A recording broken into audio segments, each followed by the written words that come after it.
Hello everyone, in this video we're going to see how you can personalize your contact poster on iPhone. So let's dive right into it. So the first thing that you have to do is simply just open your contacts application on your phone.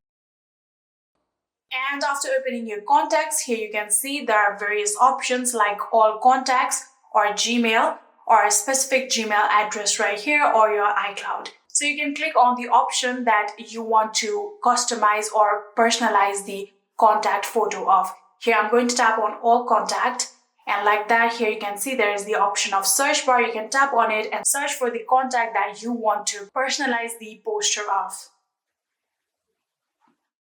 So here you can see this is the particular contact that I want to personalize the poster of. So I'm going to tap on it, and after doing that, here you can see there is the option of edit on the top right corner right here. You can tap on edit like this, and here you can see there is the option of add photo. So simply just tap on add photo like this, and after doing that here you can see there are various options like camera, photos, Memoji and monogram. So if you tap on camera, your camera will open and you can simply just click the photo and put the poster as it is. And if you tap on photos, your gallery will open, and then you can simply choose the photo that you want to set this contact's poster as.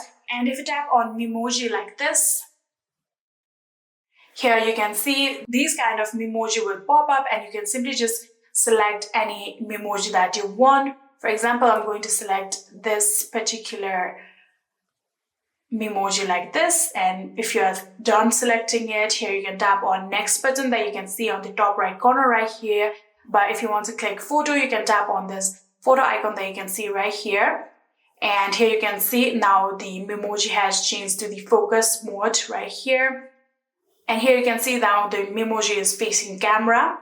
And if you want to click this photo, you can click on here and do it like that. For now, I'm going to simply select a particular pose like this, and after you've done that, you can tap on the next button right here, and here you can see there are also another options. If you want to turn off your depth effect, you can tap on this icon right here and simply tap on depth effect off like this, and now there won't be any kind of depth effect. Or if you want to choose another Memoji, you can again tap on this icon right here and choose another one like that. So after you've done that, here you can simply tap on the done option on the top right corner right here, like this. And here you can see this is the preview poster. Here you'll have to tap on continue. And if you want to crop it, you can tap on crop and crop your photo like that. Or if you want to choose a different photo, you can again tap on choose a different photo and choose another Memoji. So after you've done that, you can simply just tap on continue. And just like this, here you can see we have now successfully personalized our contact on your iPhone. And yeah, that is it. I hope this video was helpful to you guys. If it was, please do not forget to hit that subscribe button and like our video. Thank you so much for watching. See you in the next.